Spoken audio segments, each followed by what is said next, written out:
get us started and call to order the October Disadvantaged Business and Workforce Advisory Committee to order. I also want to welcome all of our committee members and alternates to this meeting, and welcome back some familiar faces. Also, I need to say that COVID-19 has caused us to alter our meeting procedures, and the Metropolitan Council Chair has determined that it is not practical or prudent to conduct in-person meetings due to the pandemic. The Metropolitan Council and its committees and advisory committees will conduct meetings in accordance with Minnesota statutes, section 13D.021. Can you hear me? Yes. I can't hear anybody. Oh, Can you hear us now, Barb? we can hear you. Can, is Greg or someone can assist Barb?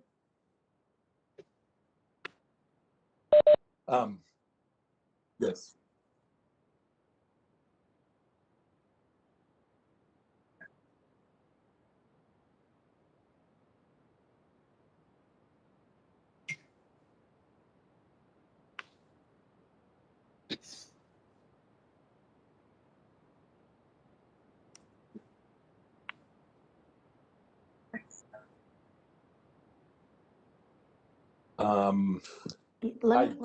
Yeah, can you help out with that, Salima? And I'm going to continue with my and I'll put it in the chat. public service announcement. All right. Members of this committee will participate by telephone or other electronic means. And given that it is not feasible for the public to attend these meetings in person, the council will permit pre-registered members of the public to comment during the public invitation portion of this virtual meeting. The public is encouraged to monitor this meeting remotely via our website and YouTube, and the public may also submit comments to public.info@metc.state.mn.us, and we will respond promptly. Also, I just want to mention a few housekeeping notes. Please mute yourself if you're not speaking. If you're having technical issues, please let us know in the chat and we'll try to resolve them or assist you. Please close other teleconference applications because that will improve the meeting audio and visual quality. And just as a note, this meeting is being recorded by the Metropolitan Council. All meeting handouts and presentations are posted on the project website at SWLRT.org. And with that, I will turn it over to my co-chair and for the roll call. Thank you very much, Ashanti. At this time, we will do the roll call for our members who are here today. I will just call out your name. Let me know if you're here. Barry, I see you here. Yep, I'm here. Gilbert or Eric from Hennepin County? Marvin Smith from NAMC? Gilbert's here. Oh, okay, got it. Sheila or Becky from Goodwill Easter Seals? I'm here, Salima. Thanks, Sheila. I see Julie, welcome. Alex Merritt from Twin Cities Rise? Tony O'Brien from Summit Academy? Alex is here. Yes, Oh, Salima, welcome, I just want to make sure that, some members are waving to the camera, and I know based on some views, you may not be able to see it. No, I unfortunately can't. I'm sorry. Yeah. So just, please, if you are here, yeah, if you see a verbalize it. wave, just let me know. Thank you, Alex. Tony O'Brien, Summit Academy. Yep, I'm here. Thank you, Tony. Mel Reeves or Maura Brown from Higher Minnesota. Okay. I see Leslie from City of Minneapolis. Hi. Hi, Leslie. John O'Phelan has given us his regrets for today. Is Dave here? Dave Gorski from Ramsey County? Okay. We see Emma Corey from MnDOT. Anyone else from MnDOT today? Okay. We see Barb from Association of Women Contractors. Barb, are you expecting Kendra, or does anybody see Kendra here? No, Kendra, I don't Okay. see her. Okay, Dale and Christa from Lunda. I'm Hello. here. Hi, Dale. Hi, everyone.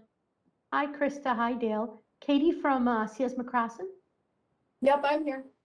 Welcome, Katie. I see Chris Gannon and Mike Toney from APJV. Hello. Elaine and- I'm sorry? Hello. I just said hello. welcome. Hello, everyone. Welcome. Elaine and Salima from MDHR. Ashanti, Sam, John from the Met Council. Anyone else from the Met Council here?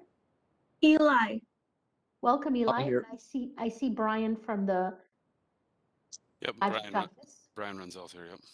I'm Welcome, cutting in and Brian. out, but Cy Jordan is here as well. Oh, thank you. Hi, Cy. Aaron Koski from Workforce. I'm sorry. Aaron Koski. Oh, from hi, Workforce Aaron. Welcome Development. to the call. Thank you. Anyone here from Ellis Black? Yeah, Brian Leitch is here, and Monica might be joining us a little later. Okay, sounds good. Just text me when she gets in so we can count her in. Will Thank do. you, Brian. Lima, Mhm. Barb Lowe, Greg, Yep. we're good. We're good? Okay, that's wonderful. Glad to hear. We welcome Jessica from DLI. We see her. Anyone else that I have not called? Okay, thank you very much. Next, we want to refer you to our handouts. Our meeting minutes summary is in the handouts that were emailed to everyone today. If you have any edits or suggestions for corrections, please do let us know so we can make them. Thank you. And next, I will ask Aaron Koski from BSC to go ahead and present his update.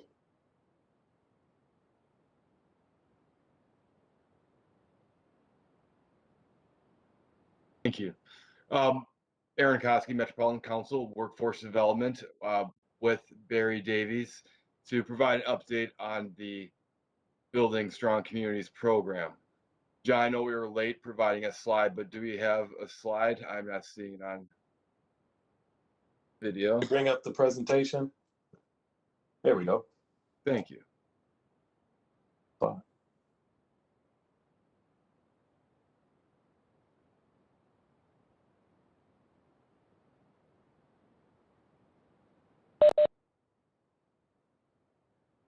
I believe so. Yep.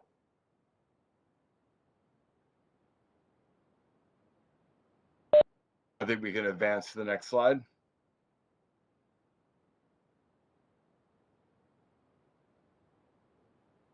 Actually, one after that. And one after that. Thank you. Thank you, Greg. Great, it's great, and really, we appreciate being able to present ongoing the performance of the 2021 BSC cohort. Barry, of course, will be able to interject at any point to provide additional updates. But we're really encouraged, and we've exhausted the pool of metro area participants pursuing an apprenticeship. All the metro area participants are currently working as apprentices, as well as some from the 2020 cohort. There are at least one of our graduates, apprentices, currently working for a contractor on this call. I don't believe that she is currently working on the Southwest project, but that's what we need to have happen and make sure that we rise all trade levels of participation so we can move the needle on all projects. So again, to repeat, we have a very diverse group of not only participants or apprentices, but the number of trades that they are working in. I believe every single one of these trades are reflective on most of our projects, especially Southwest. And in closing, this is our standard update. A lot of work is now focused on next year's cohort and next year's model. And I will turn over to Barry in a second, but kind of prompt by saying that the BSC model and program is now going statewide. And that means some changes. but hopefully it means progress and increased yield and increased success that can be reflected both in the metro area and other pockets across the state. Aaron, I think it's a good time maybe to turn it over to you for additional comments. Sure. Thanks, Aaron. Yeah, the success of the program that we've had in the metro has led to exceeding interest from outstate. Rochester's, we're meeting with them next week to figure out how we can get them into the 2022 cohort. Duluth had a fairly successful year this year, and they're looking forward to 2022 as well. So it goes to show that this program does work, and it's what the industry needs, and it's given an opportunity to a lot of people that didn't have one before. And as we get bigger, more people we can affect. Aaron said that we're already working on next year, but we also are still continuing to touch base with all of the apprentices that are already placed. And I think that's one of the best things about building strong communities is the continued engagement from staff as they move forward through their first year of their apprenticeship program, because that's where a lot of issues can come up and a lot of guidance is needed. So that's one of the best parts of the plan. And so not only are we working on getting 2022 off the ground, we're continuing to work with the 2021 placements and even some of the 2020 as they need help. Just because the year's up doesn't mean we go away. So that's what I have. Any questions from anyone?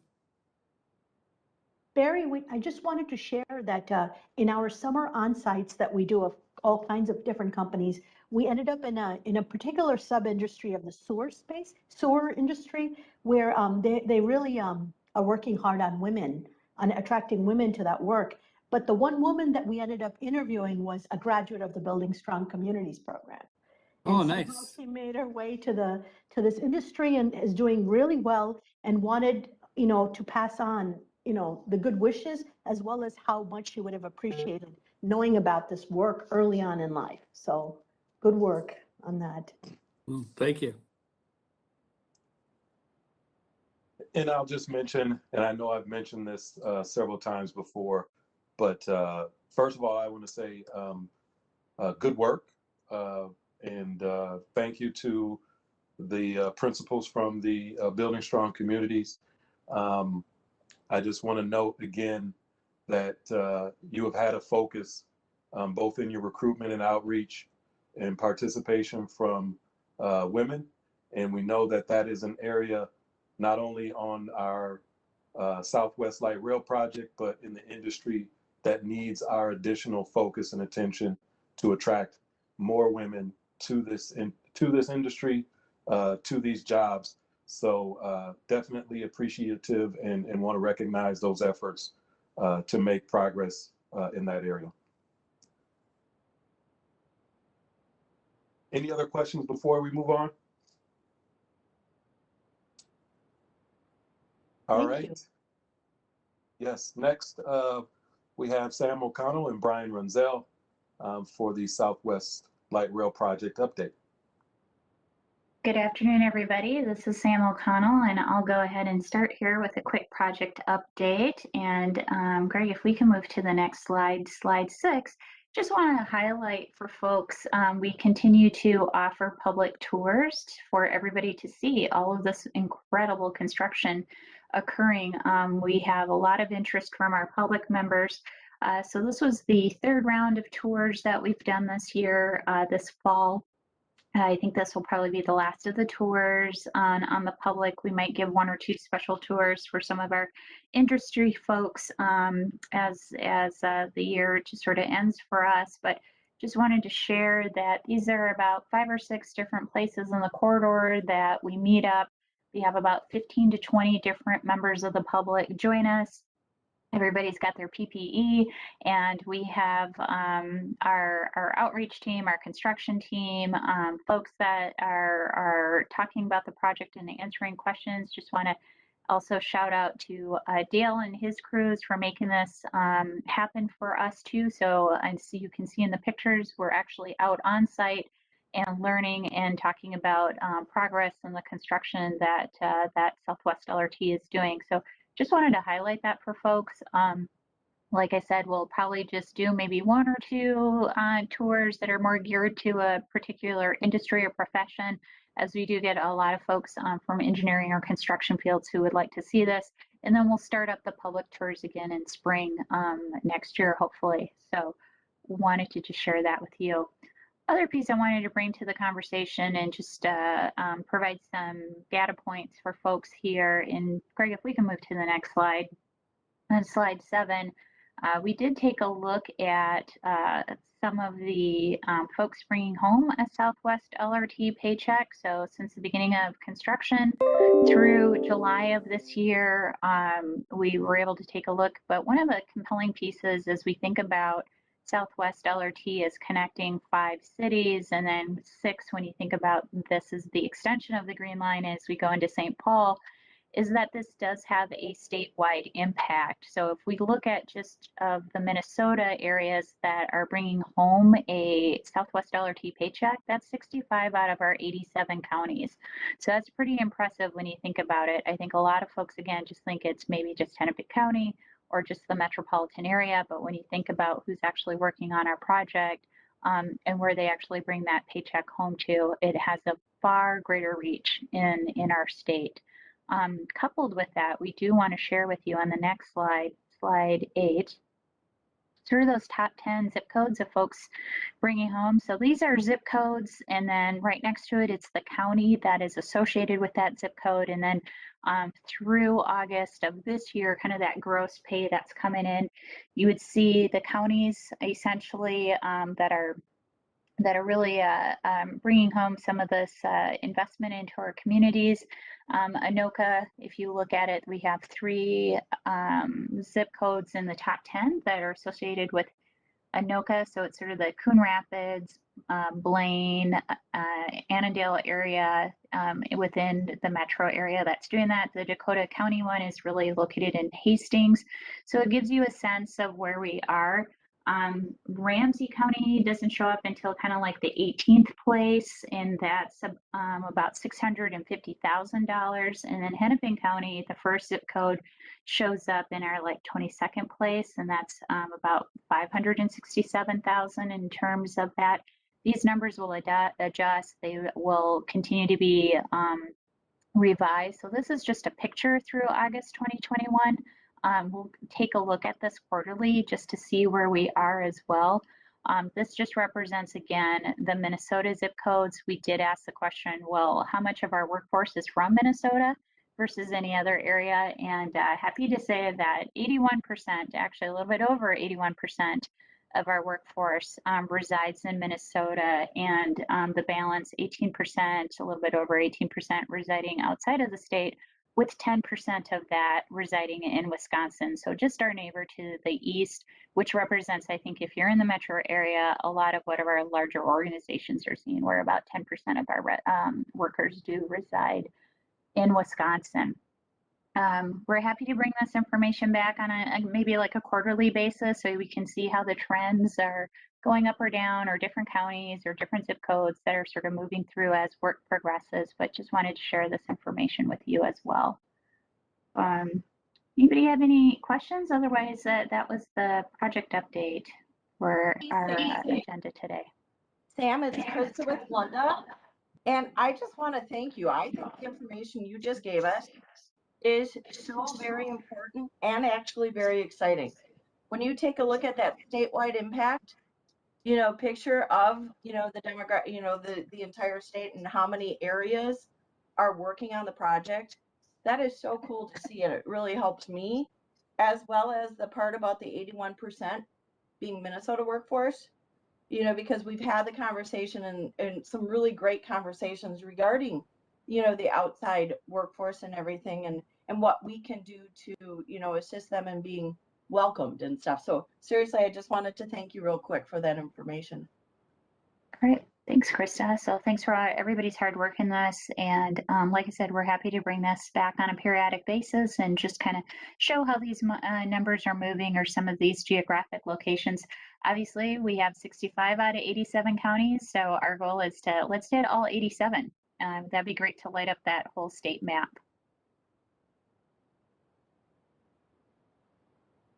Ashanti, that's all that I had, unless there were any more questions.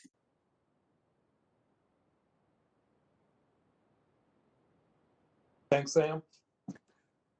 Next on the agenda, we have Jon Tao, our DBE Achievement Reporting. Thank you. Next slide, please. All right. So slide 10 right here. And here are the DBE achievements as of the end of August. Each of the contract amounts here, if you've been watching closely, has been increasing every month as change orders are incorporated into the revised contract amount. And it's good to share that the DBE achievement on these particular contracts are following with the prime contractor's projections and exceeding the goals.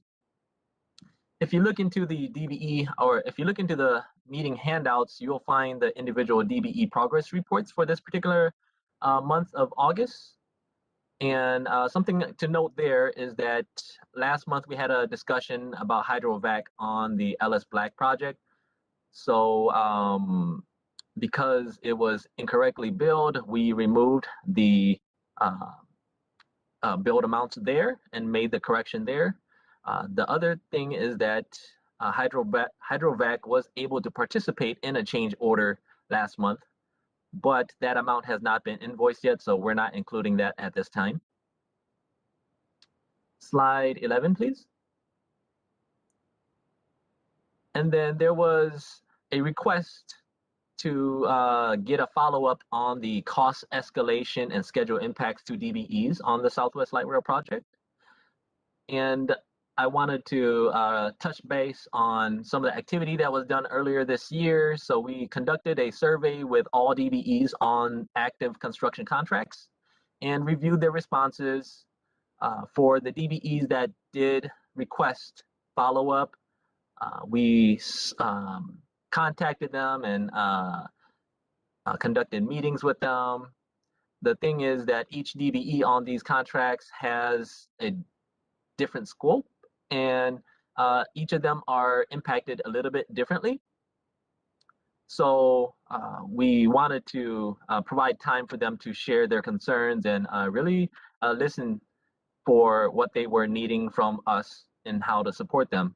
And then we also pulled in the prime contractors and SWLRT leadership in for these conversations to make sure that the DBE firms had a channel of communication to the folks that were really, had really deep knowledge about what's going on out there, and then understanding about the schedules and what's in the contract language. I do want to say that if there are any DBE firms that are having continual concerns about these areas, OEO will continue to monitor these contracts and remain a resource to DBEs. And please reach out to us. We want to assist you in the ways that we can. We also want to stress that it is important for DBEs to communicate and work with the prime contractors to address these concerns. We want to work with all the partners in this to make sure that we can get a win-win out of this. So that's kind of my update on this. Each DBE is a little bit different, but we are finding ways to continue these conversations with the prime contractor and project office staff. So if there are questions, we can try to answer them.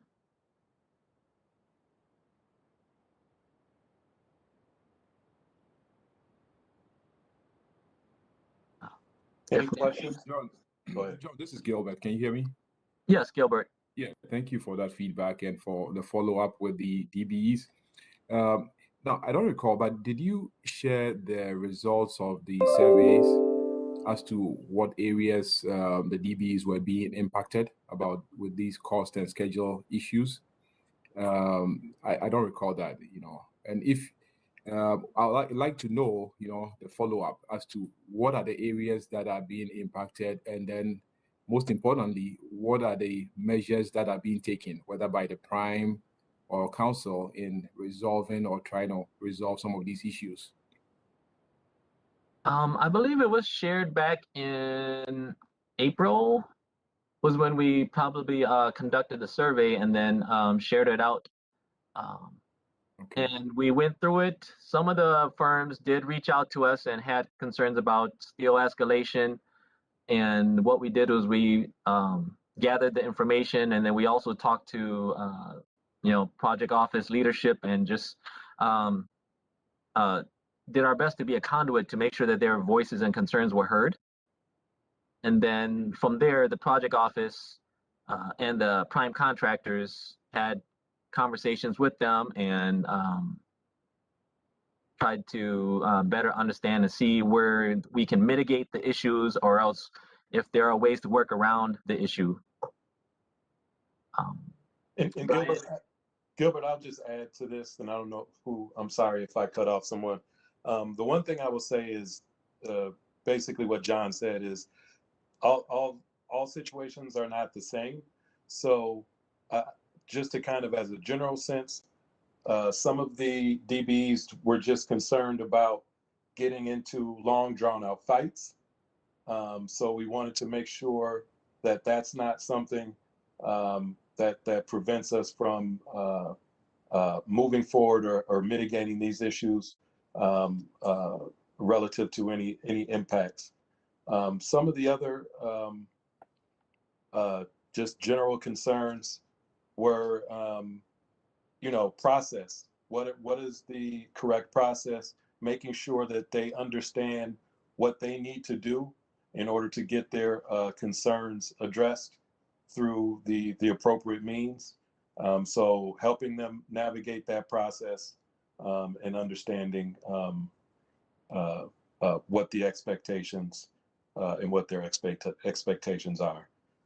So hopefully that's helpful. It is helpful. Thank you. I think the mere existence of this this structure to be able to help the DBs navigate the system and know who to talk to, who would point them out in the right direction is really critical. Because as we all know, the last thing we want to see is any DBs fail as a result of these recent price increases and changes in schedule. And so I think as a last word, I would like to know, maybe have you guys report back on your follow-up with these DBs, because sometimes you point them in the right direction and you put them in front of, make sure they are talking to the primes, but how things turn out, you may not be hearing the after effect of that, and before you know, something drastic or has happened. So I would like to have you guys make sure that you're following up with them and just staying in touch with them and seeing where things are going before something happens that shouldn't happen to any DBE, as a result of what we've gone through in this past 2 years, COVID, price escalations, and like everybody knows, these schedule impacts. Yes, thank you, Gilbert. We will, I don't expect that this is, any magic wand will be waved and everything will be perfect. So this is definitely something that we will continue to work through and work with the DBEs, with the primes, and with the project office. And we will make sure that we update progress and make sure that, again, that we can be a resource and make sure that to ensure successful participation from our DBEs. So thank you. Yes, we will do that. And again, yep.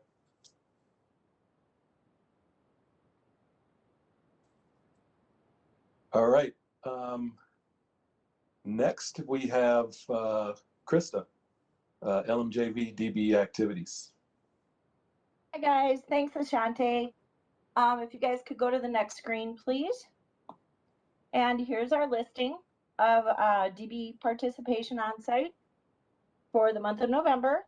As you can see, it's gotten, a tad bit smaller, but that's because certain areas are finishing up and stuff. But it's great to see the strength, in those DBE contractors. So there's any questions on this screen first? If not, let's go to the next one. And there's the continuation of that, including our stations. And it's really fun, like I've talked before, and Dale has also talked about it.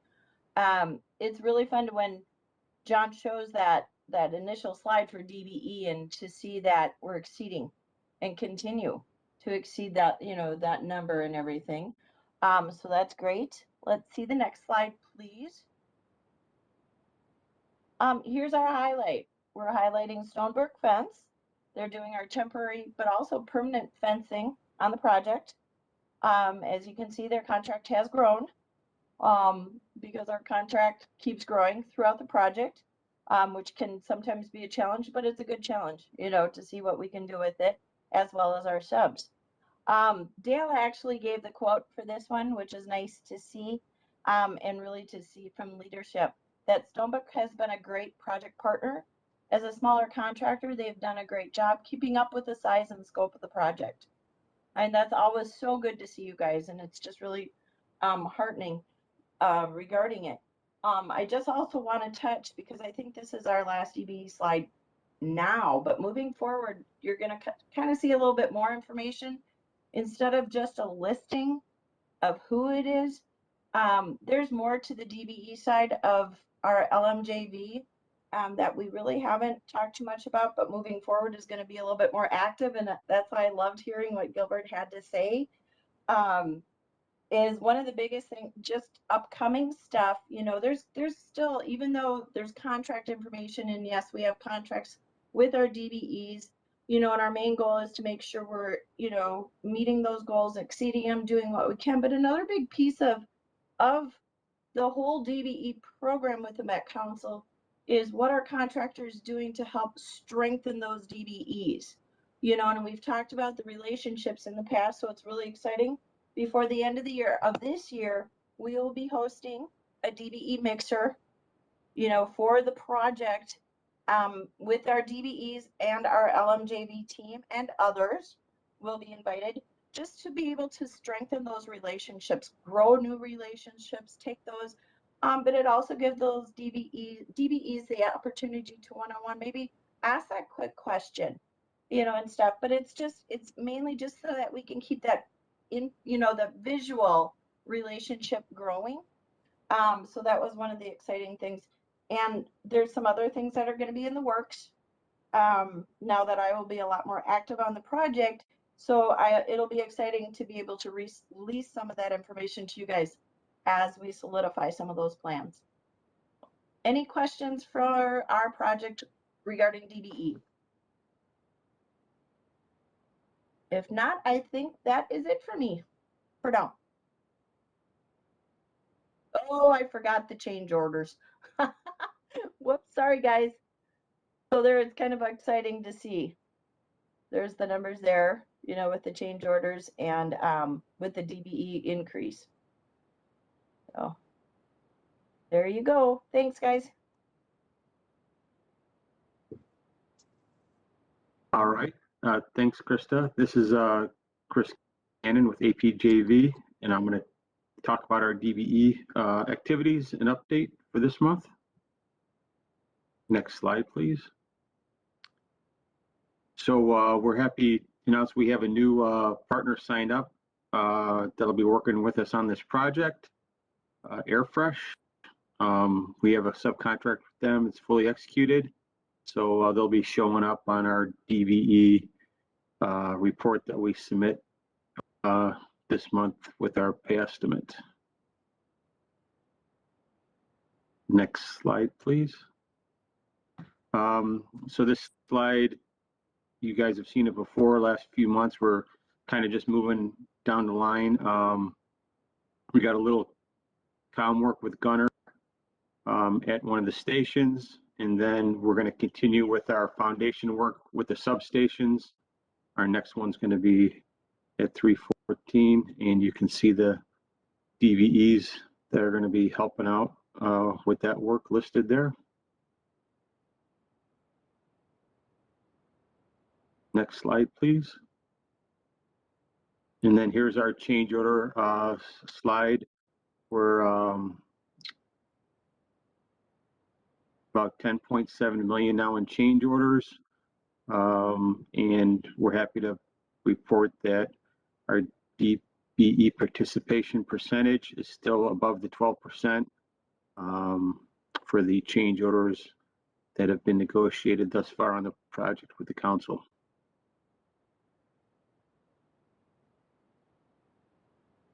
Next slide. And I think that's it for APJV. Does anyone have any questions or comments?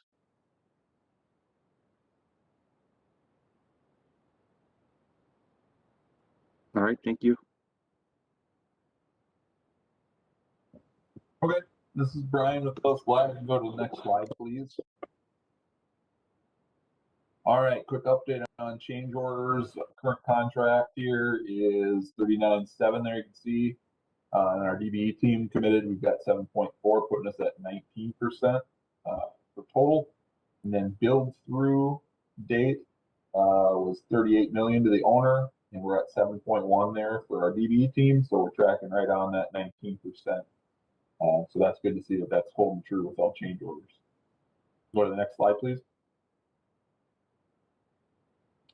And then an update on our DBE. This is winding down as we more or less got through our substantial completion date here earlier this week. We're very, very close to the end.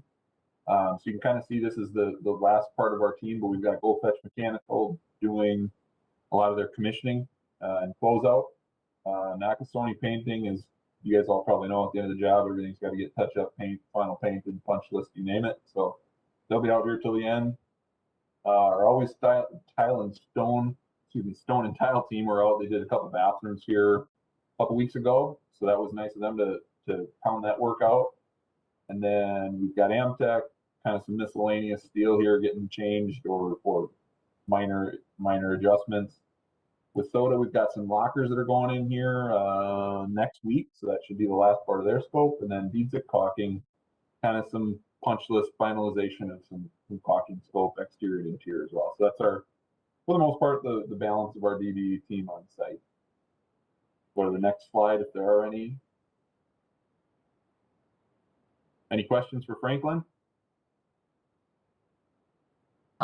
No questions here, Jon Tao. I wanted to provide a correction though before we move out of the DBE section. Sure. Yep. So I think earlier I said that we shared the information, but I think from reviewing the past meeting minutes and agendas, I don't think that we reviewed or shared it with the advisory committee.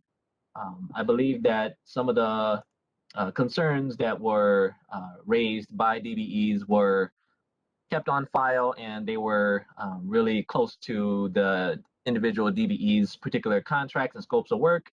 So we did not share it with the group here, but we did address it and are working with the prime contractors to resolve them. So just want to make a correction that the survey results was not shared.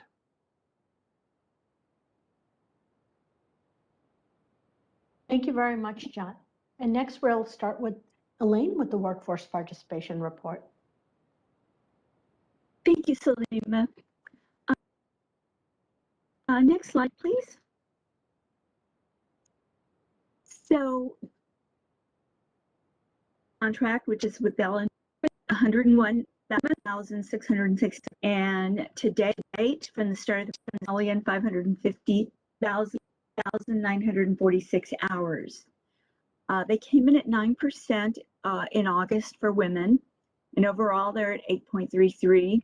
For POCI, they came in at 26.57%, and they're at 22.7% overall. 0.95% of the hours were reported as unspecified, and since the start of the project, it's been 0.51%. Next slide, please.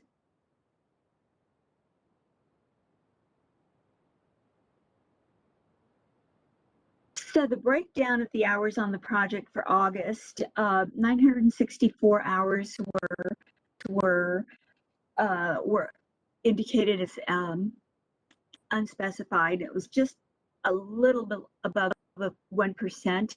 White women worked 5,659 hours, or 6%. Women of color came in at 3,484 hours, or 3%. Men of color came in at 23,518 hours, or 23%. And white men worked 67,991 hours, or 67%. Next slide, please.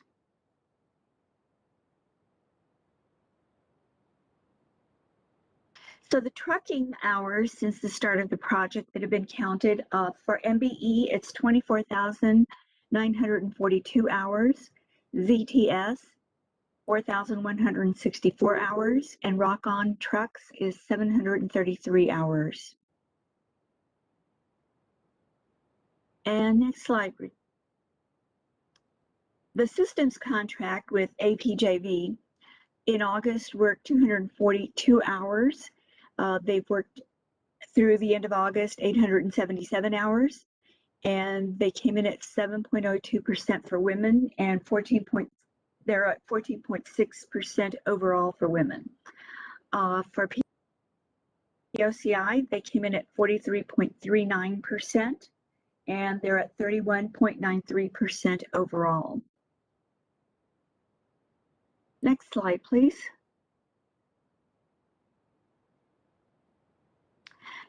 For the Franklin O&M project with LS Black, in August, they reported 6,820 hours.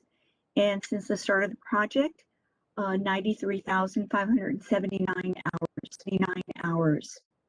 For women in August, they came in at 13.84%. They're at 8.7% overall from the start of the project. For POCI, they came in at 22.08%, and they're at 23.41% overall.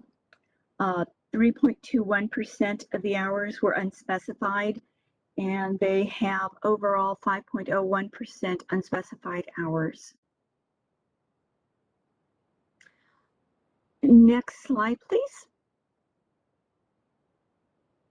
So the breakdown for LS Black hours on the project in August, 219 hours, or 3.21%, were unspecified.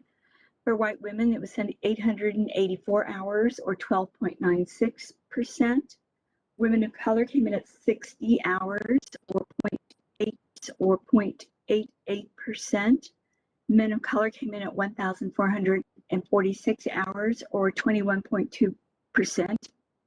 And white men were 110 hours, or 61.73%. And I believe that's all I have. Does anyone have any questions? Yeah, Elena, we continue to encourage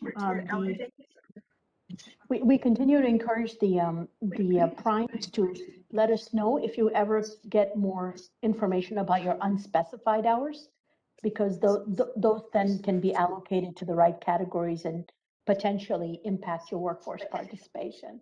So thank you. Thank you, Salima. Yep. Christa, are you presenting for the joint venture? I sure am. Welcome. Thank you again. So let's go to the next slide, you guys. So here's our activities for September. It was a crazy month for us, so filled with meetings and such, as you can see here. You know, we had our subcontractor meetings, the internal team meetings, including our field leads to review, you know, needs and such. We also had meetings regarding, well, with our participation, and I'm glad Aaron brought up about building strong communities, because I am very, very happy to say that our individual that we were able to, well, we interviewed a grouping of people from the program from the last class, and we did hire an individual, Nicole, who, you know, really was wow, top notch in both the mock interviews that we did with the group, but then also when we brought her over to the company. And what we were doing is we were interviewing for our yard position, which is a transitional type position that we had a couple individuals over the summer months participate in our yard and learn from our individuals there about different parts of things regarding the construction site, you know, with materials, with how deliveries are and different things like that. Well, Nicole's pathway was to be, was to be sponsored into the 49ers program, apprenticeship program. And after her yard time, I'm very proud to say that we did sponsor her into the 49ers apprenticeship. She is the individual who is not currently on the light rail project. She's on a project that is a MnDOT project in Washington County. It is a smaller project where there is time for the person that is her mentor to give her the time that she truly needs in that type of role, you know, with the 49ers. She will be going to the classes this next winter. And I really hope that we're going to be able to bring her on in the spring to the light rail project, but it will all depend on where we are at with her education. But at some point during this project, you guys, it is our goal to have her as an active part on the project.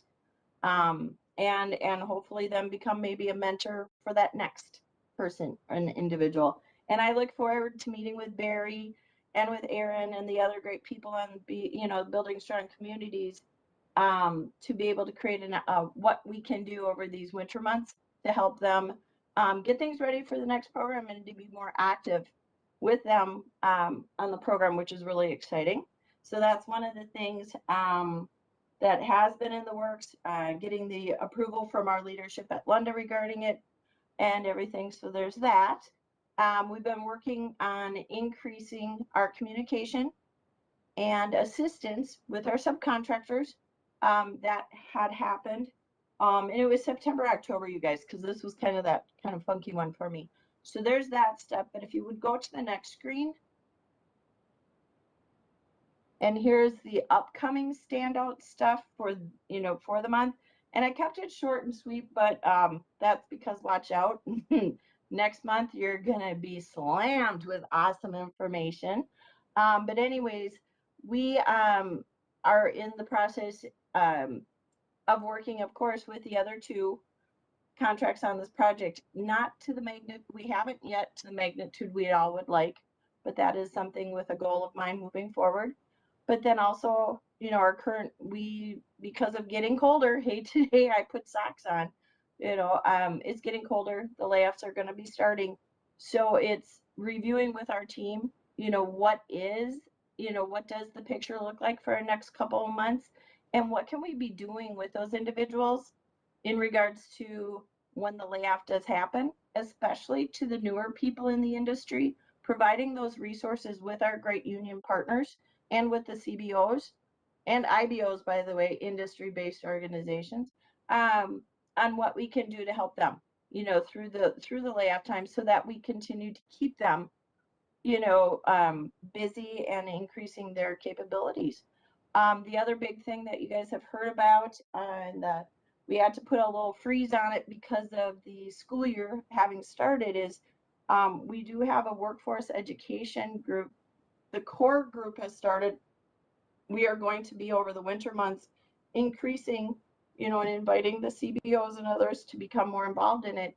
Is what is our action? What are our outreach plans going to be for the light rail team to be doing? Instead of just, yes, it's very important to participate in the industry events and the CBO current events, but what can we be doing as a light rail team? So we had a meeting yesterday morning, the 4 core people from the LMJV, Katie, my awesome partner, Manny, and Dale. And there's some really cool things that we're going to be putting together and working with our trade partners like you guys. I've always said from day one, we're all a team, and it's going to be exciting to get that team playing, so there's that. Any questions right now? Okay, otherwise, next slide, please. There are our new hires and transfers for the month of September, and this includes, this is the Lunda, the CS McCrossin, and the joint venture. There were 0 new hires, but if you take a look, and this is something that we've talked about, we have had projects that we're going to be starting to ramp down, and instead of just sending the people, either laying them off, sending them to the hall, we were able to transfer individuals that really brought a good team to the project. So there's that right there. You can see those numbers. And I do believe that is it for now for our workforce, but I will let you guys know there will be at least 2 more screens added moving forward that will really give you guys a great view of the project overall, but also with things, projections and different things like that. So I really appreciate the time to be able to tell you guys this. Thanks. Hey, Christa. Yep. I'm wondering if there are any plans for outreach for next construction season yet in the works. That's part of the workforce plan that we are actively right now putting together. I am going to be rolling out the initial template to our project team. We're going to be reviewing it, and then we're going to be sitting down with you guys to show you what that action plan is. So to answer that, absolutely. There's going to be some great outreach events coming up this next season regarding the light rail project. It's going to be focused on the recruitment, of course, the advocacy, providing the resources and those to the CBOs and everything, and other education pieces, that need our assistance, because hey, we're the ones out in the field, but then also the retention. Retention is going to be a very big focus, because once, we're doing all these great, the recruiting and stuff, but what are we doing to retain?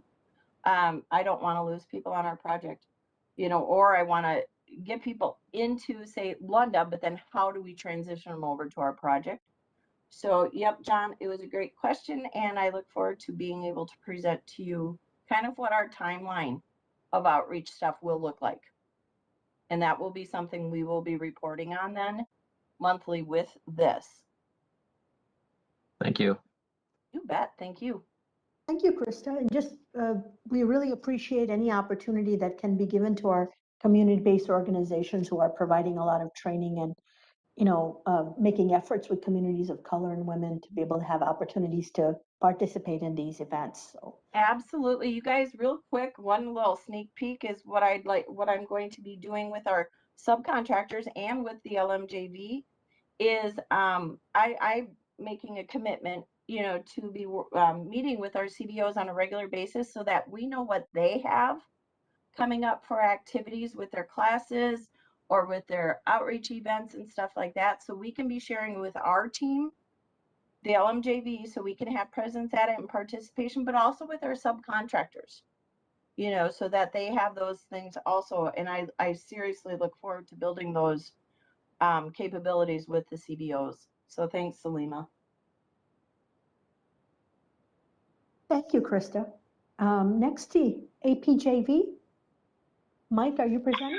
Hi, good afternoon, everybody. Mike Toney from the APJV.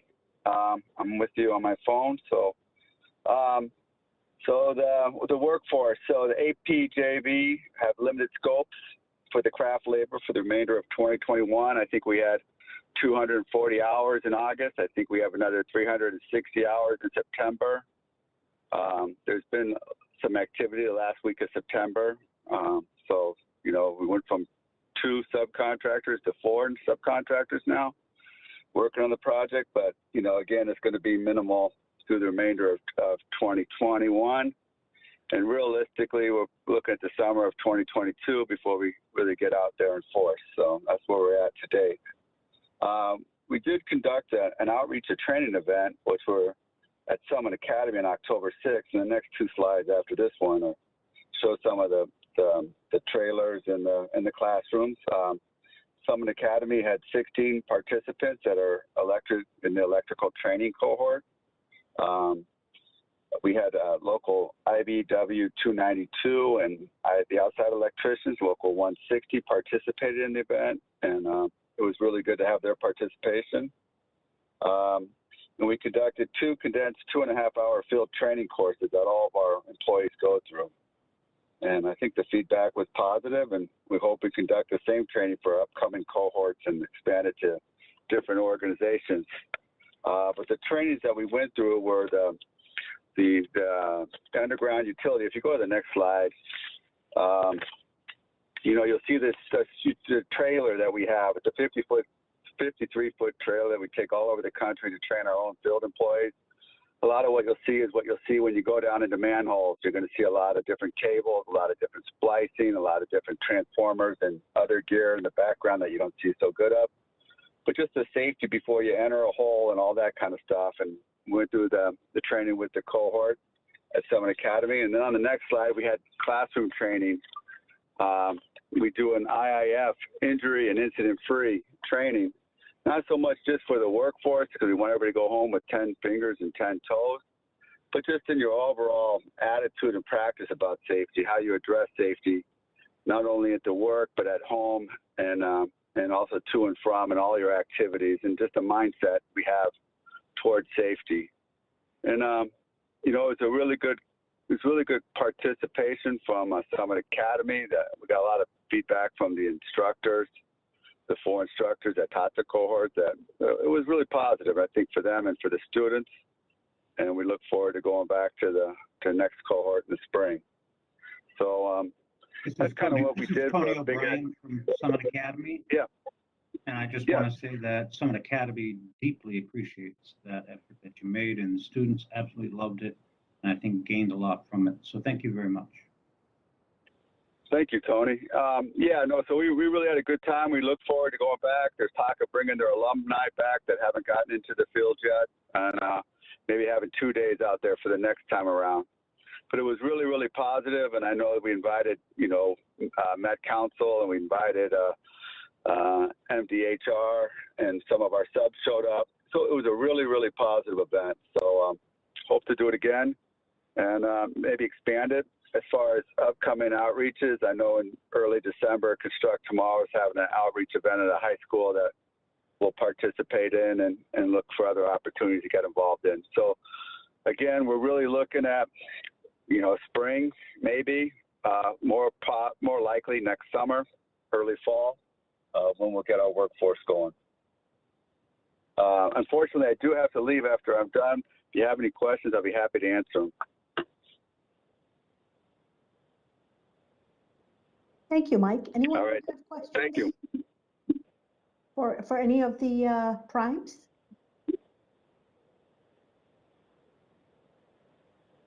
Well, thank you.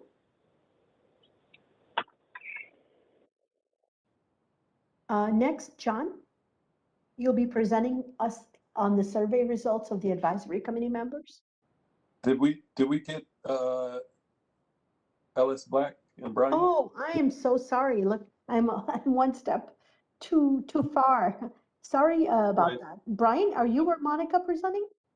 Yeah, I think Monica had something till 3, so if she hops on, I'll let her go, but I may speak for her some of her stuff here as well. So go ahead to the next slide.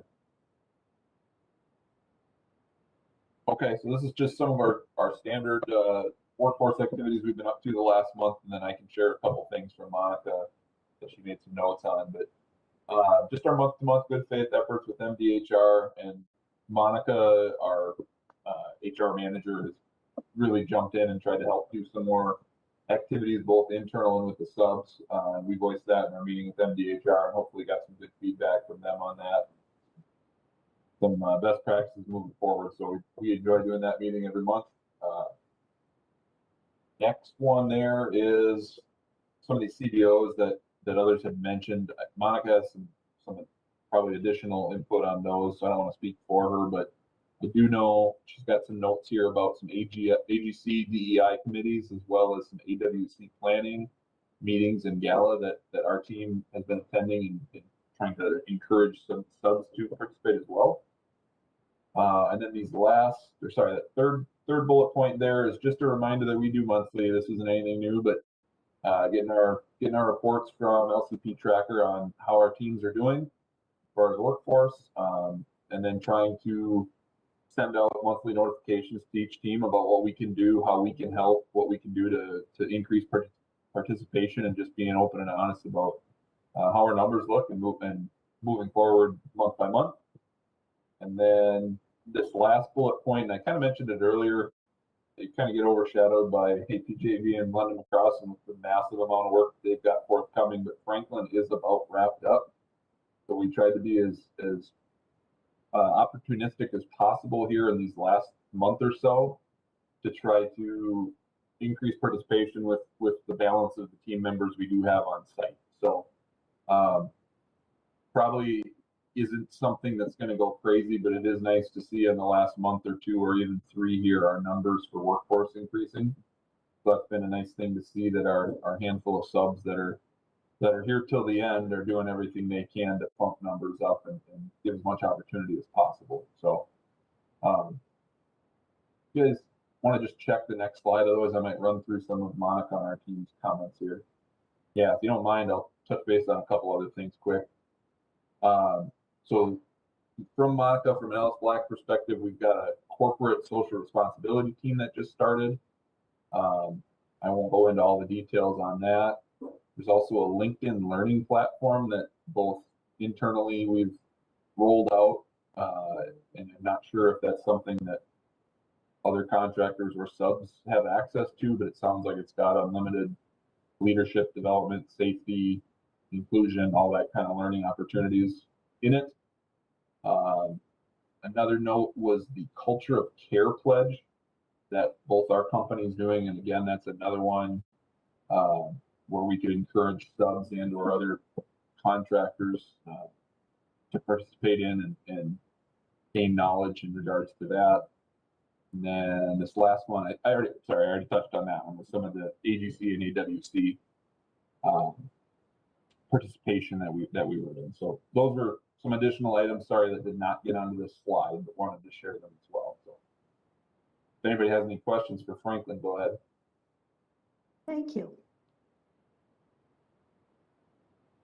Anyone has any questions?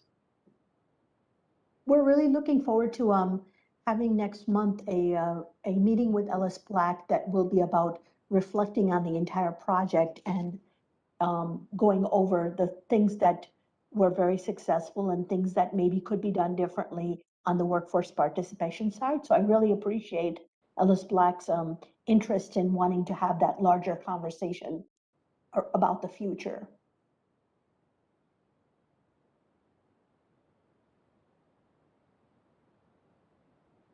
Thank you. John, are you going to be presenting the results on the advisory committee survey? Yes, thank you. All right, so yep, slide 42 here.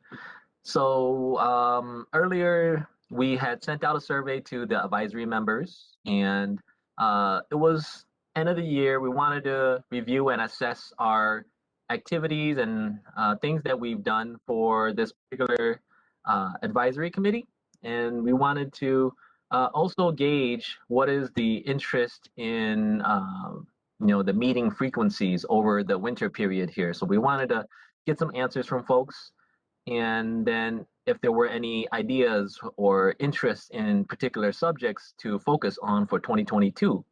So from that survey, we got about 9 responses. This is a 15-member committee. So that one, we wish that we had more responses, but here are some of the results that we have. So slide 43. So our first question was asking to see during this period, how often did this advisory committee wanted to meet? Of the responses, we did get 6 saying that they wanted to do every 2 months. Next slide. And then for the next question is, if we are not doing meetings every month, then how often would they want to receive the DBE and workforce reports? And folks From that, we received 5 responses saying they still wanted the information to be received every month. Next slide, please. After that, we talked about, we asked if, how would you rate the advisory committee's performance in addressing DBE issues? The majority of responses said that the advisory committee was meeting expectations. And for the folks that indicated that it was less than expected, we gave them the opportunity to provide answers on, how could we change and do things better? And from some of the responses, some of them did not have not heard enough issues to adequately respond, and then others felt that the committee was not making progress on keeping DBEs or including more DBEs on these contracts. Next slide. And then for the next question, we also gauged their thoughts on how the advisory committee is doing based on workforce participation. And it was mixed results. You can see on here, 4 said that less than expected, 4 said that it was better than expected. So for the folks that did say less than expected, we asked them how would they see this advisory committee change to improve. So next slide. And we got a lot of responses here. Some of them were addressing that it's pretty difficult considering the contract's been signed, and I think they wanted to focus on how do we incorporate new policies or ideas or pilots into the next project so that we can improve outcomes. One response said that there was a lot of excuses from the contractors and that the community was apathetic with using the same model, it equals the same results. There were responses saying that advisory members were not advising contractors and contractors are not willing to take advice. One comment said that the union representative has not shown willingness to consider CBO input and has been absent from meetings. Another said that workforce achievement is poor, that more accountability was needed from contractors and subcontractors. And then the last one acknowledged that it is hard for BIPOC individuals to get into and stay in the construction industry. Doing systems change in this industry is challenging. They wanted to know how can we increase workforce participation. And then the next slide, is we asked them, what focuses should this advisory committee focus on? Some of the responses we got was that they felt that the presentations were too much and that the focus of the committee should really be on monitoring the progress of this project.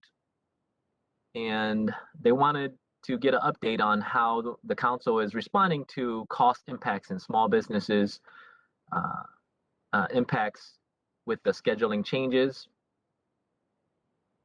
There was an interest in tracking the retention of workers on this project. And then there was a suggestion that there should be working committees to discuss topics and that this should be a working committee focused on the project. And then the last one was requesting that there be yearly updates from the unions to share more about their diversity, hiring results, and strategies on recruiting. So do we have another slide? Nope. So yeah, those are the, if you can go back one, Greg. Thank you. Yep. So those are some of the responses we got. I wanted to share that and then give it back to Salima to have a discussion about this. Yes, thank you so much, John, for showing us the data of the responses. We wanted to make sure we had an opportunity today also for everyone who is present to be able to help us understand regarding the meeting schedule and frequency. And we also wanted to be able to have a decision about how often we want the information, the data regarding DBE and workforce to be sent if the meetings are not being held monthly. So those are the two questions we have right now. And Ashante and I are open to helping facilitate that if anybody has a point of view, and then we could just take a vote of the people who are here today on your perspective. Salima, this is Barb. Hi, Barb. Hi. So I completely understand the wanting to see reports on a monthly basis and not needing to meet every month during the winter season. And the reason that I think it's important to still see the reports, particularly on DBE, is that paid to date and all of those numbers that don't track in real time. And so that, because the pay apps are, a month to 2 months delayed by the time we get the reporting, I'd still want to see on a monthly basis how that was progressing for the DBE side. So that's kind of where I was landing. But from the standpoint of having to meet every month when there's no activity, that didn't make sense for me. So Barb, do you have a suggestion from your perspective of how often we should meet from November through February? I think if we met in November and then again in January and then in March when computers, so we're basically just having one meeting per se in the middle of the dead season, but we're still tracking on the reports because the contractors will have to submit them anyway. So if we met in January, then we're kicking off March anyway, basically. Got it. Thank you, Barb. That's really helpful. Are there others who are in alignment with Barb's suggestion of having monthly reports, but having the meeting November, January, and then again in March? I would just need to know who you are so I can jot it down. Yeah. This is Barry. I agree with Barb. Thank you, Barry. Same here with Christa. I put it in the notes too. Thank you, Christa. Thank you, Emma.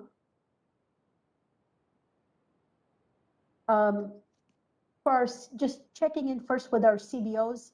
Julie, are you here? Yes, I am. Do you have a preference? Yeah, I agree with Barb. And one other concept I thought of was potentially just shortening the monthly meetings to an hour to really do a high level. But I think that there are other people on the line that have a better idea of kind of the rhythm of new information that will emerge over these seasonal months. So I would defer to that voice. Thank you. Thank you, Leslie, for letting us know. Thank you, Alex. Sheila, I'm not sure if you've already left, if she's still here. Nope, I'm typing in the chat. I'll have it done in a minute. Okay, sounds good. Tony O'Brien? I think the suggestion on the table is exactly right. Thank you. Just want to make sure if there's anybody who has not had a chance to give their feedback. Gilbert?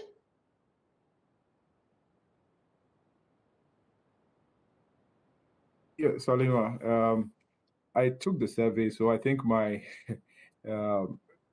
my feedback is represented in the survey. I think the bi-monthly or every other month is adequate with the monthly reporting for sure. Okay, so thank I'm you okay so with that. much. Yes. Thank you. Thank you for letting us know again.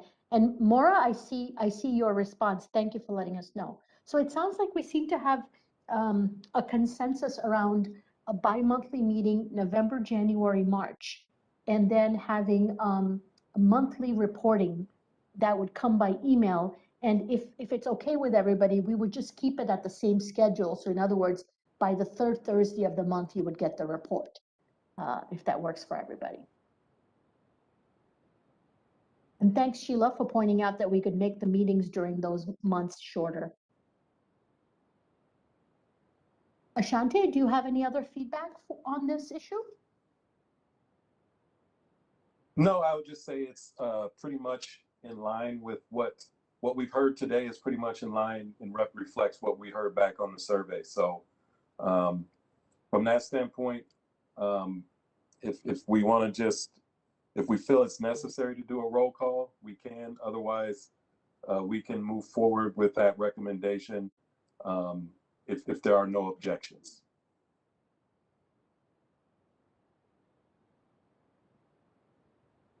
Thank you, Ashante. If there are objections, please let us know. Otherwise, we're just going to move forward with the. Can you hear me? Yes. Hi, Mel. I've been trying to get on for a bit, and I guess I'm having some problems with my connection and my internet in the new building. I understand why people want to go to the bi-monthly meetings. It makes sense. But so my issue with it, as I raised before, and I'll be honest, I had some concerns that we would raise this again, because it wasn't that long ago we had to vote on it. I felt like there was a kind of a backdoor way of folks getting their way on some level who wanted to do that, and that's fine. But it seems to me that since, we haven't reached 32%, right? We're at 22, 23%. And I think part of the reason we're there is because, and this is not to put a bad light on the contractors, anybody, but it's still good to be looking over people's shoulder, for lack of a better expression. I think it's still good for folks to know that people are here and we're paying attention. I think it's just better, even though it slows down during the winter. I mean, let's face it, when we get the numbers we're getting are from 2 months before anyway. So I still vote for monthly meetings. I think it allows the contractors to know that people are still paying attention. It keeps us a little more alert, a little more attentive as well. So that's my minority opinion. Thank you, Mel. Thank you. We're going to make sure that that's reflected. Thank you. If there are no objections, we could either do a roll call now or just accept people's feedback as given through the chat or as given through their opinions on the, on this call. Salima, this is Ashanti. I think just to be safe, fair, let's do a roll call. And the proposal on the table for the roll call is to go to bi-monthly meetings during the months of November through March, and with monthly reporting that would occur each month on the third Thursday of each month. That is the proposal. So as the roll call comes your way, please respond with aye or yes or no. Hi, this is Alice. I have one question just to the idea around having it be hour meetings. Is that an option? So if it's monthly and it's an hour, like is shortening the meeting an option, or is that not on the table to be considered?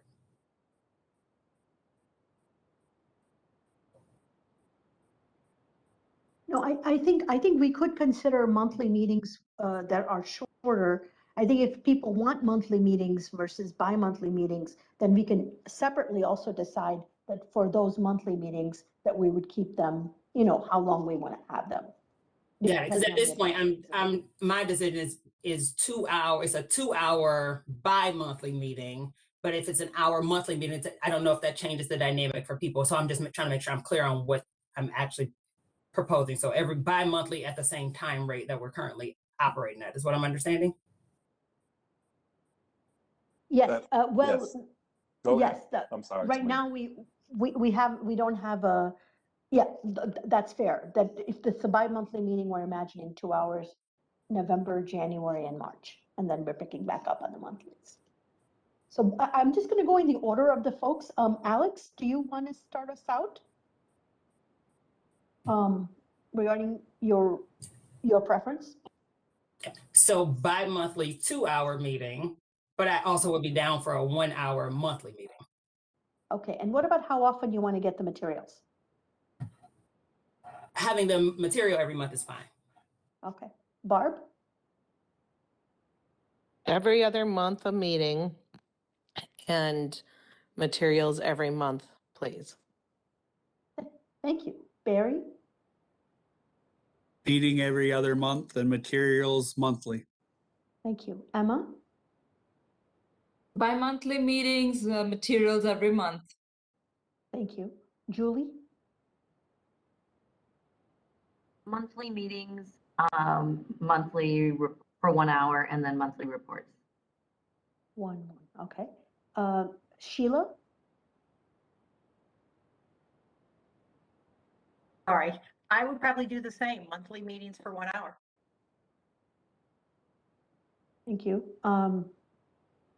Toney? Bi-monthly, monthly reports for the duration that we've talked about. Okay. Leslie? I would like monthly reports, bi-monthly meetings. Thanks. Okay.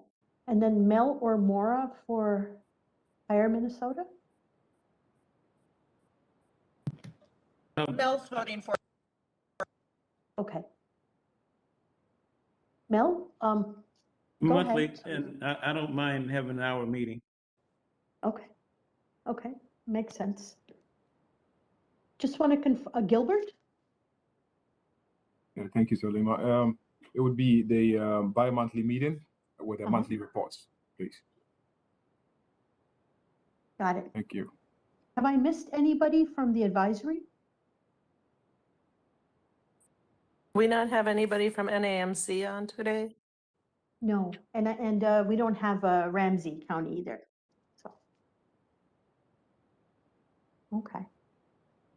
Well, thank you. Thank you for your feedback and thank you for the participating in the roll call. Ashanti, anything else before we move to our presentation? Nothing for me, Salima. Thank you. Well, we're very, very honored today to be able to have Jessica Grosz join us. We have had John Aiken from the Department of Labor and Industry present in the past, and Jessica is the new director of that unit that works both with apprentices as well as labor standards. So she's got quite a full plate. So we really appreciate you taking the time and meeting us today. Please go ahead. My plan is to have my video on to introduce myself and then to turn it off while I go through the PowerPoint presentation. So as Salima said, I am the new Director of Labor Standards and Apprenticeship at Minnesota Department of Labor and Industry. I am certainly new. I'm in about month 3 right now. So I oversee our work in labor standards, which includes wage and hour, construction misclass, and prevailing wage, and then also our apprenticeship work. So I have to say that I am certainly learning every day, and learned a lot even in preparing for this presentation. Prior to joining the department, I acted as an attorney primarily for agricultural workers. So I was really interested in the role that apprenticeship can play in kind of having a life-changing impact on someone and their family. Do we have, would you like me to pull up the PowerPoint or will it be pulled up? So we'll pull it up for you. Okay, Here great. it goes. So I'm going to turn off my video. I'll go through the PowerPoint and then I certainly welcome questions, and thanks for inviting me to be here today. So if you want to contact me in the future, I just wanted to point out right away that my email address is on the first page of the PowerPoint. Can you go to the next slide, please? So I just wanted to provide some preliminary information about Apprenticeship Minnesota. I imagine all or mostly all of you are familiar with Apprenticeship Minnesota. I included some historical information regarding our budget, our staffing. We also have an advisory board that meets quarterly. Included information about some current federal grants that we have. So we have a few current federal grants that help us to expand both registered apprenticeship programs and then also participation in those programs. Additionally, we are exploring improving our data collection and sharing through a new database system. So that work is ongoing. And then I wanted to point you all to the lower left of the screen. That is a statistical snapshot of Minnesota's registered apprenticeship program. I had someone from our research and statistics team pull that for us last week. So as of right now, we have 181 active sponsors, over 2,300 active employers. We have over 10,000 active apprentices right now. And I should note that that is all active apprentices. I know that in talking with Salima prior to creating this presentation, that there's a specific interest obviously in this group with the construction industry.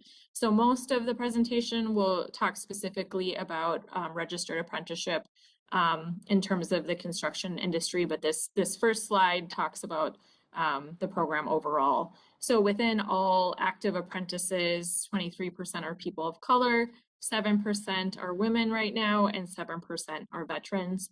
As of now, in this calendar year, 1,428 apprentices have completed their registered apprenticeship program. Can you go to the next slide, please? Next slide, please. So I just wanted to provide a little bit more background information. Right now, we have active apprentices in 8 trades or industries, including utilities, construction, advanced manufacturing, healthcare, agriculture, transportation, public and automotive. And then, for example, when you see 105 along with utilities, that means that we have 105 105 occupational programs right now in utilities specifically. Next slide, please. So this slide is really to show that the vast majority of our active apprentices are in the construction industry by far. Right now, in terms of active apprentices, 91% are in the construction industry, or 9,509 apprentices. The next closest industry or trade in terms of participation is utilities. We have the fewest number of active apprentices, for example, in automotive programs. Next slide, please. So I asked our research and statistics team when preparing for this presentation to pull information for us over the last 10 years. So this is the number of active construction apprentices in any given year. So that means, so if I, for example, if I went back a slide, and we know that right now we have over 9,000 active apprentices in the construction industry, whereas here it says in this year we've had over 12,000 active. That just means that they've been active at some point during the year. So they may have, they may have graduated, for example, but that is the number that we've had active at some point during this year, and that information is through September of this year. And I wanted to note, and this will kind of be an ongoing theme, especially since I am relatively new to the department and to our apprenticeship program, I asked questions to team members to try to understand some of our data better. And some of the feedback that I received is that in terms of registration, certainly we were seeing fewer registrations at the height of COVID. So in a lot of these slides, you will see sort of you will see an increase until about 2019, and then a decrease. And part of the reasoning I was given for that is that really during the height of COVID, fewer people were registering or entering registered apprenticeships. Next slide, please.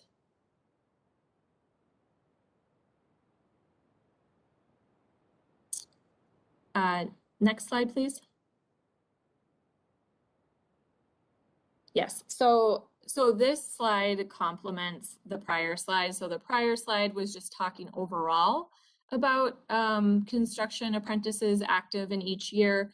And this really parses out by people of color, women, and veterans. So you will see similar trends where there was an increase in participation, going from about 2010 to 2019, and then that participation diminished a bit in the last, in 2020 and 2021 that was kind of explained to me as potentially also because of the general trend of fewer people entering registered apprenticeships during the height of COVID. And what we're seeing is that those numbers are rebounding. So, as you'll see, 2020 obviously complete, so that those are our numbers for the whole year, whereas we're almost at the same numbers in 2021 in terms of those that are active, and this information is only through September. So we're anticipating a rebound from the diminishing numbers that we were seeing earlier at the height of the pandemic. I also wanted to draw your attention to the information that is on the far right-hand side of the slide.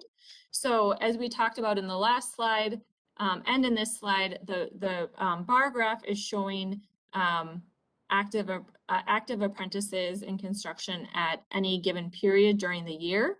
And so on the right, it's our snapshot of right now. So our snapshot of right now is that in terms of those that are in construction apprenticeships right now that are currently active, 22% are people of color, 7% are women, and 6% are veterans as of right now. Can you go to the next slide, please? So this provides more information over time. Overall, of those who entered registered apprenticeships in construction and completed them. So as you will see, like I was talking about, we were seeing really an increase in registrations, and then there was a decrease in registrations starting in 2020. We believe that part of that, or primarily that would be due to COVID, and that those numbers are rebounding. So we are now, even though in 2021 we're not quite through the year, we have a higher number that have registered this year than last year. Additionally, we're at about the same number of completions this year as we were last year, and we anticipate, because this information is only through September, we anticipate both more registrations and completions this year. One thing that I wanted to mention, and I'm sure everybody here knows this, but it is that registered apprenticeship programs in construction, they usually last, anywhere, it really depends, but they really can last, on average, anywhere between about 2 and 5 years. So when we're looking at this, we're not going to see the same people that are registering completing in the same year. So in terms of looking at, let's look at 2015, for example. We have quite a large cohort of people registering into registered apprenticeship programs in construction in 2015.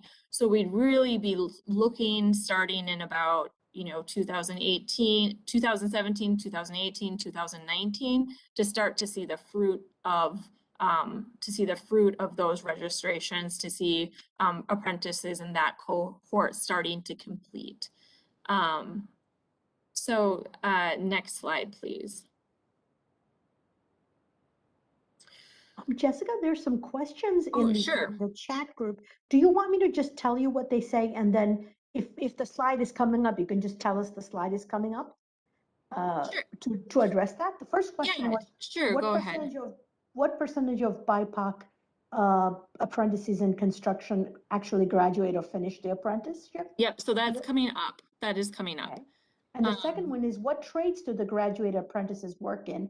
And do you have a breakdown of apprentices by race? Okay, yeah, so, and I will say that, so the questions Leslie asked are great questions. I don't have that information, but part of what I can do is I can go back to the team and gather more information as well.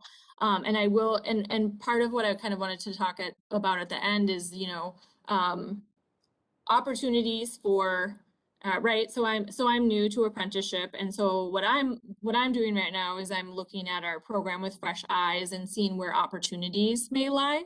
And it's my understanding that traditionally we don't have very much information about what happens after apprentices complete their apprenticeship. So my understanding is that right now we don't have a lot of information about that. So part of it is what can we do, or what systems can we put in place, or how can we work with others so that we really are understanding more about what is happening after someone has completed their registered apprenticeship program.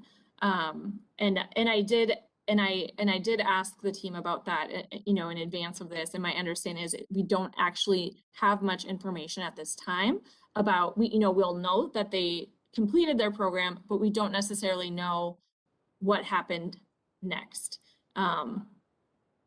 So I'll certainly make note of these questions to take this back to the team.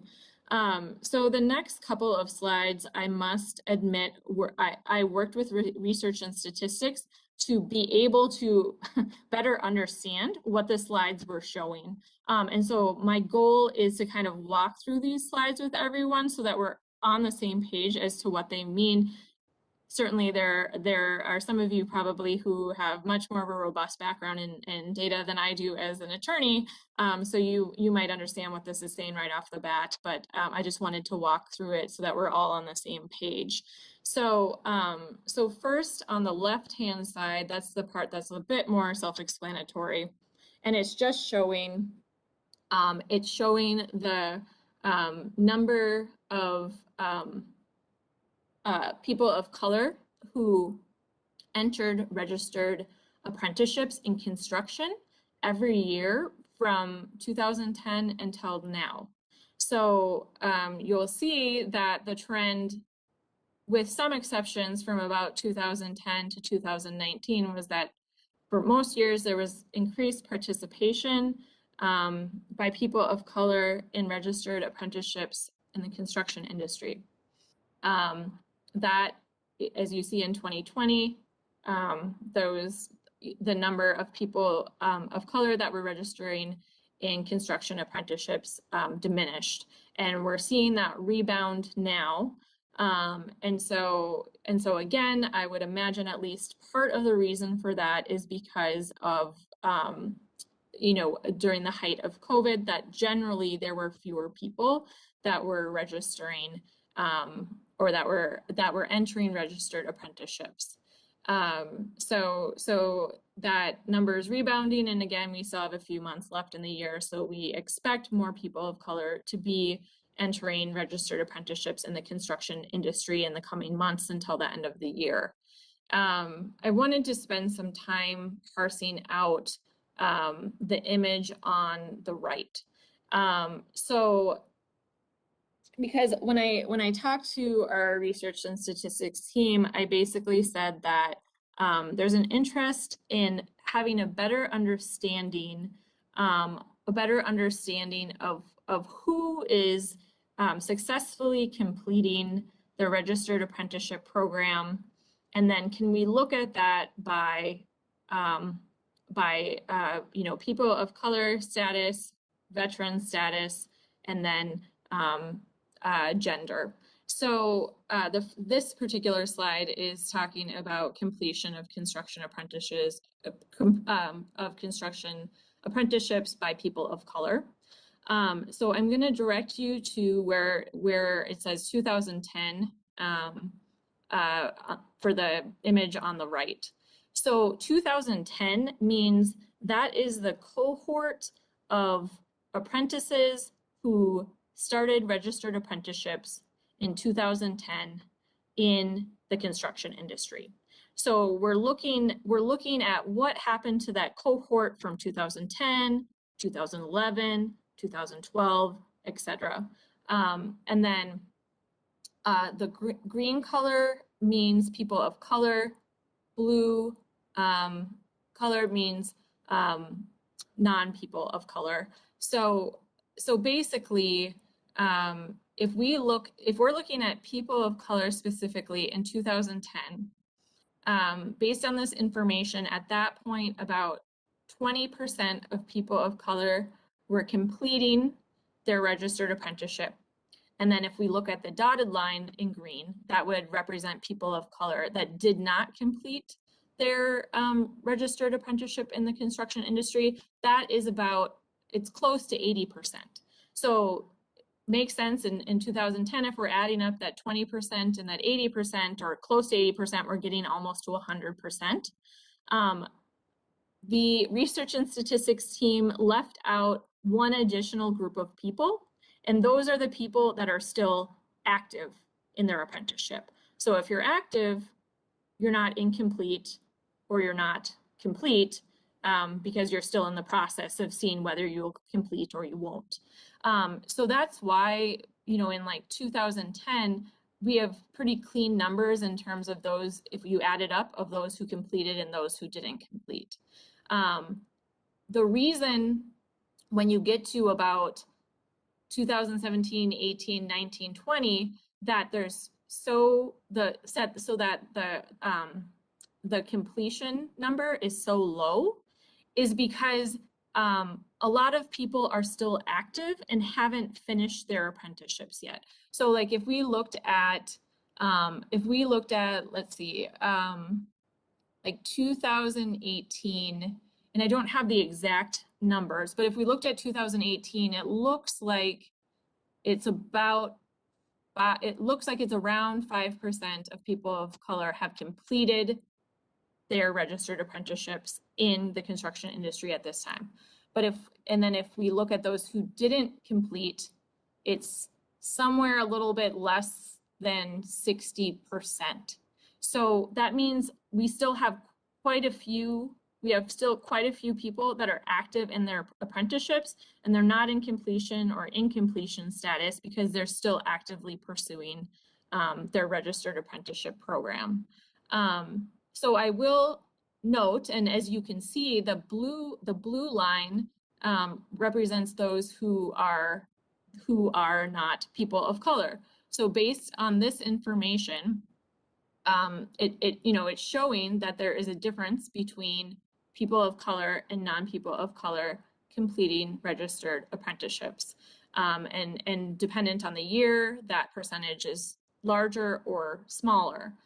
We see that in recent years, that gap has narrowed, but there is a gap. So I think that, part of it is that I think we have a lot of common goals here, which is one, we want to make sure that more people are successfully completing their registered apprenticeships in the construction industry, and certainly that more people of color are successfully completing their registered apprenticeships in the construction industry. So I'm kind of in the process right now of learning what we know, and so part of it too is talking about what are potential interventions, what are potential ways to make improvements, and to make sure that as many people as possible are being successful in making it all the way through registered apprenticeships and addressing some of these disparities that have existed, even if it appears that now that issue is narrowing a bit. So I imagine there will probably be more questions about these charts, but I just wanted to show the next two slides to show the same thing for women. So again, left-hand side is women in registered apprenticeships in the construction industry. You know, usually those numbers were increasing every year, and then again in 2020 there were fewer women that were registering or entering registered apprenticeships in the construction industry, and those numbers are rebounding. As you can see on the right hand side, the same. So in this case, blue, the color blue represents those who identify as men, and green represents those who identify as women. So you will see that there is, and the solid line represents those who completed, and the other line, the dotted line, represents those who did not complete. So it would be the same thing, where if we're looking at 2010, we're looking at the cohort of all the apprentices that entered registered apprenticeships in the construction industry in 2010. It makes sense that, you know, once we get to 2017, 18, 19, and 20, there's going to be far fewer completions because people haven't yet finished their apprenticeships yet in the construction industry, because on average they can take anywhere from about 2 to 5 years. You know, however, I'll note again that there is the completion rate is higher for men than it is for women, but again, same thing, that differential is narrowing, but you can see from the graph that it is there. Jessica, can we ask a question about that? Sure. It seems like 2013 was an interesting year because both for people of color compared to their counterparts, as well as for women and their counterparts, the differences were much more negligible.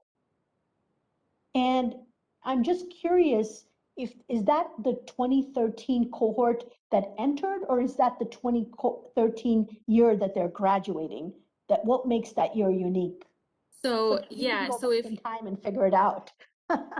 You know. Yep, and so actually if we, let me look at the last two.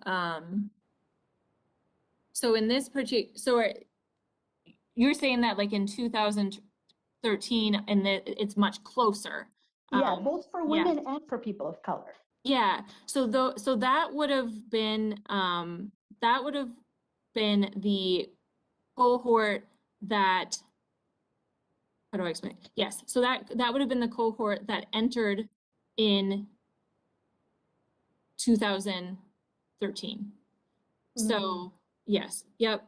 So we have people around the room who have been in this field for a very long time. So it's something after today, maybe we can go back and try to figure out something that worked, but then somehow got lost along the way. And I have no idea if it's internal or if it's the market that, you know, was there something going on in the economy that made people want to stay versus, you know, choose other careers. Yeah, yep. And I think that would be helpful to learn more about why, you know, why we're thinking this is happening. And at the end, I'll talk a little bit more about, you know, what we're talking about right now in terms of Minnesota apprenticeship. But I'm certainly receptive to ideas and feedback as well, especially since I'm so new to this position. So I would love to learn from all of you.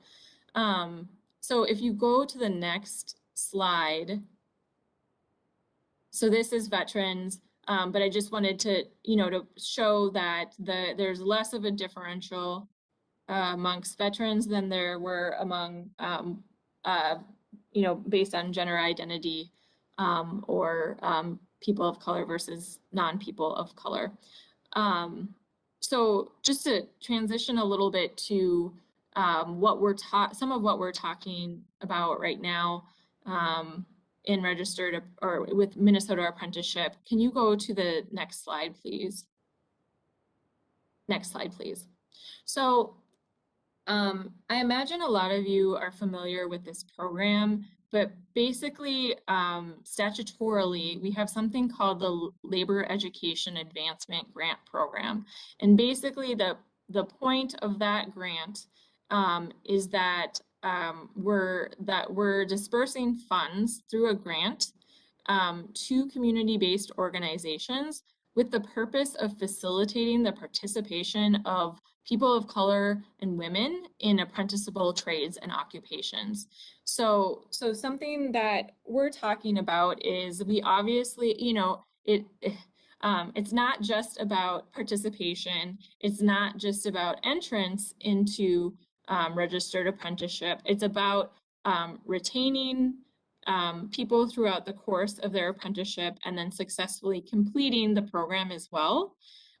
So something that we are going to be proposing through Minnesota Department of Labor and Industry is one, asking for additional funds to expand that grant program, because right now the funds are not, the funds are not that much. And so if we want to be able to disperse funds to a variety of programs, then it ends up being not much money that is not necessarily as meaningful in helping community-based organizations reach their goals and to help us reach our goals and the statutory purpose of the program. So we're looking to expand the amount of funding that we have to disperse. We also are looking to clarify that this is not just to facilitate participation generally, but also the purpose is to help retain apprentices and to successfully complete their apprenticeship programs. And also we're also considering whether it would make sense to potentially expand those who would be eligible for this funding. So I know a lot of what we've been talking about is, for example, we know there are certain training centers that are doing really innovative things to make sure that they are attracting women and people of color to apprenticeships and that they're supporting them throughout the course of their registered apprenticeship programs. So we are, as a first step, we are looking to use this LEAP funding to meet the aim of further retaining apprentices and helping them to successfully complete their programs. Have there been any more questions? So that's the end of my presentation. I provided my contact information. I'm certainly happy to answer more questions right now to the extent that I can, or I'm happy to go back and ask for further information from our team. Thank you so much, Jessica. There is one follow-up question that I have about the data, which is that it would be very interesting to know how long it takes. I think the chart of graduation gets to this a little bit, how many graduate, that how long it takes, let's a person of color versus a non-person of color, they enter in the same cohort. Mm-hmm. And it seems like what the data may be saying, and I don't want to misinterpret it, is that there is a lower graduation rate, but could that be because they're not getting enough hours that it takes longer? If that makes sense, because anecdotally we hear that in the field, that it's taking people of color longer to get to the finish line to become journey workers. And we're just wondering if you collect data year by year so that you would know that somebody who entered in 2010, this is how long it took before they graduated compared to their counterpart. Right. No, that's a really good question, and I'll certainly bring that back to see if that's something that we can pull as well. I just asked kind of for anecdotal information about at this point in terms of, generally registered apprenticeship programs in construction, generally how long do they last? And it sounds like sometimes you know, it sounds like sometimes, for example, like we probably saw fewer completions recently because at the height of COVID, it was harder to get the hours necessary in order to complete. But that's obviously, you know, that's obviously something very specific regarding the last couple of years, and that, you know, doesn't apply overall. But I'll certainly bring that that specific question, Salima, to try to find more information about that. And even if COVID, you know, and those unique things that happen, you know, in our system happen, I think what is interesting to some of us is if it's happening to everybody, why is it that people of color or women are more affected by the same situation? So there is something going on. Otherwise, they would just be tracking the you know, the highs and lows. They would be tracking it together.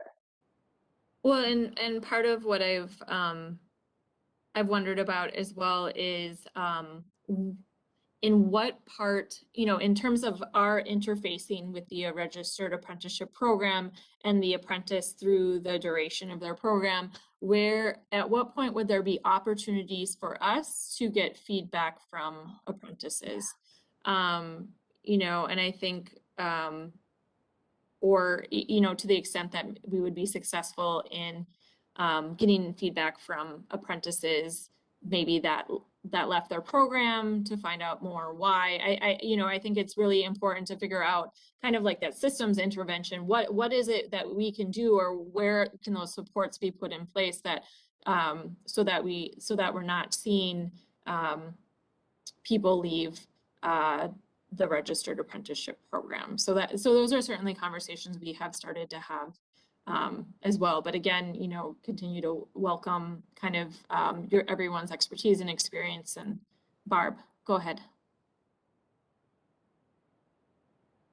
I was just going to mention that, you know, I can't speak for people of color as far as what happened with workforce and leaving during COVID, but I can speak to women overall. A lot of studies are being the best amount of women that have left all jobs, not just construction industry, but all, and a lot of that goes to daycare and the schooling issues that we've had with COVID. So it has been, it has put women backwards for, I think they're saying 10 years on their entry into the workforce. So that can answer that one. It's a pretty no-brainer with a lot of studies being done. So just wanted to throw that out there.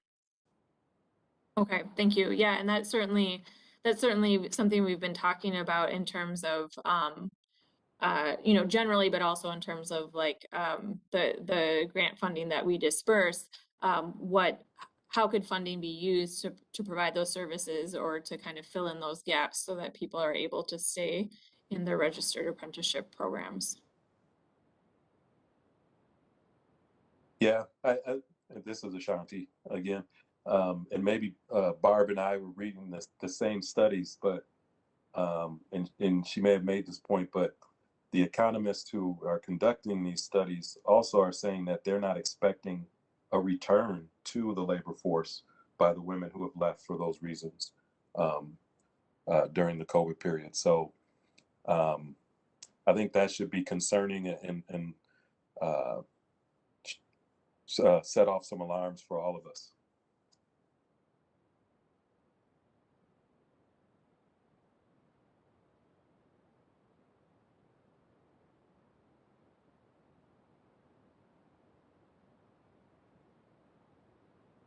Shanti, I think it was interesting that last month when we had Tim O'Neill from DBE present to us, it seems that the data around whether women in construction specifically left at higher rates than their other cohorts seems to be in question, because it seems like that field was growing and has actually surpassed where it was pre-COVID in terms of the amount of funds in that field in the public contracting space. So I think, you know, I'm always a little bit cautious as to whether all the fields are being impacted the same, because there is some evidence that women who were in jobs that were unstable in terms of hours and unpredictable and public facing, that we lost more women there, or in general, we lost more people there.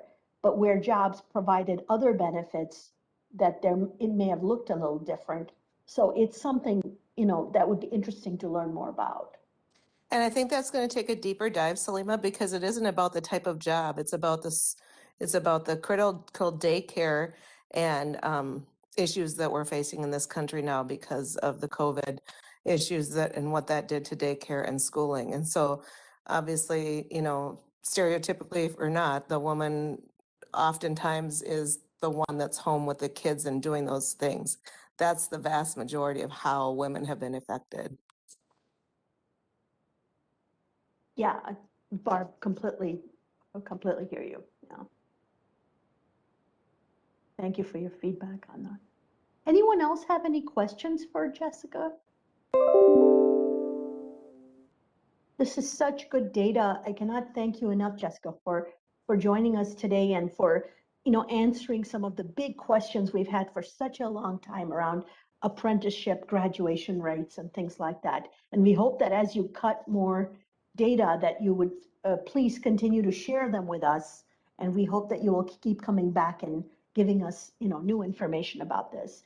There's a lot of people around this table who would be excellent people to turn to if you are thinking about how to collect more data from apprentices or even around wraparound services, because a lot of our nonprofits, for example, have resources around that too, around childcare and others. So please do let us know how we can connect the advisory members to you.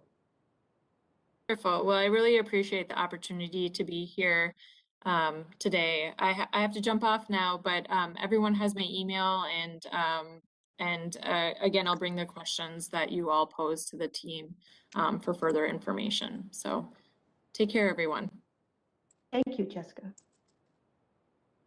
Thank you. I'm going to turn over to Ashanti. Thank you, Salima. We have reached the point in time where we provide the opportunity for public comment. John or Eli, can you tell me if we have received any requests for public input or comment? Yeah, there are no requests, Ashanti. All right, thank you. Well, for those that are listening in on this meeting from the public or who may listen to it later, you can register or pre-register by emailing the website on the last slide, which is public.info@metc.state.mn.us. And you may also send us your comments by email. All right, thanks everyone for your participation in today's meeting. Our next meeting will be held on Thursday, November 18th. And as always, please stay connected by our construction end dates, updates, social media, and through the project website. Thank you. This meeting is adjourned. Thank you. Bye-bye.